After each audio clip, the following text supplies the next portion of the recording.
Ahead, media, money, makeup, and high-tech dancing later in the show.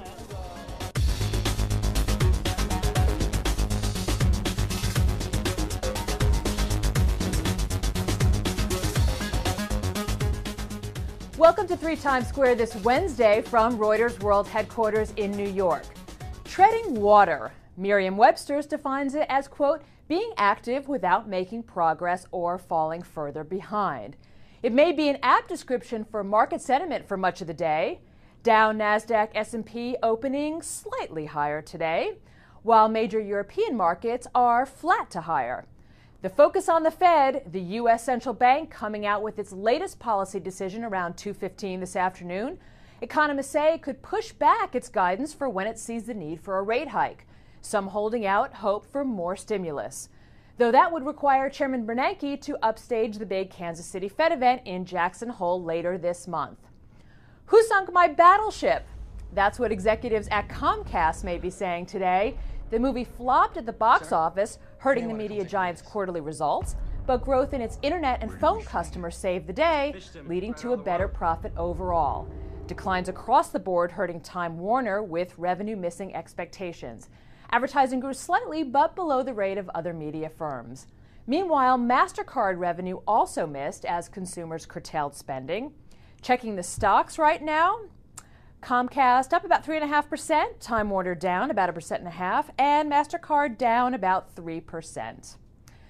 The declines continues at Avon, our daily digit, minus 70%.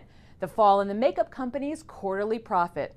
It sold fewer items and lost more sales representatives. New CEO Sherry McCoy saying her turnaround plan will, quote, take time. Avon facing investigations over possible bribes made overseas. Shares near the 52-week low of $14.89 from late June. How's this for a master stroke? Michael Phelps, the most decorated Olympian of all time, making him our power player of the day. Phelps earned his 18th and record 19th medals with a silver in the 200-meter butterfly and gold in the 4x200-meter relay. But at least one former Olympian is not impressed. Sebastian Coe, former gold medal winning runner for Britain and chief of the London Games, says Phelps is, quote, probably not the greatest Olympian of all time. Who is? He didn't say. Maybe Coe's still PO'd about Mitt Romney's public diss of the Games' chances of success. Phelps, for his part, so far seems unfazed. What's in a name? Well, potential album sales, I guess. Remember when Prince changed his name to whatever that symbol is, and Puff Daddy started going by P. Diddy? Now hip-hop star Snoop Dogg will be shedding his canine self in favor of a feline moniker, Snoop Lion.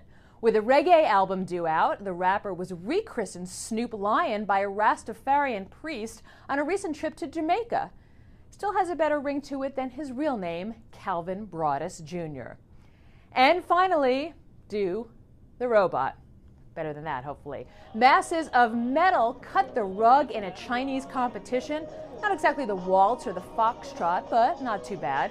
29 student teams from around the world putting their robots to the test. A team from Mexico University taking the top prize. That's the latest from 3 Times Square this Wednesday. You can follow us on Twitter at Reuters Insider and check out our Reuters YouTube channel at Reuters.com/ReutersTV. I'm Lisa Bernhard, and this is Reuters.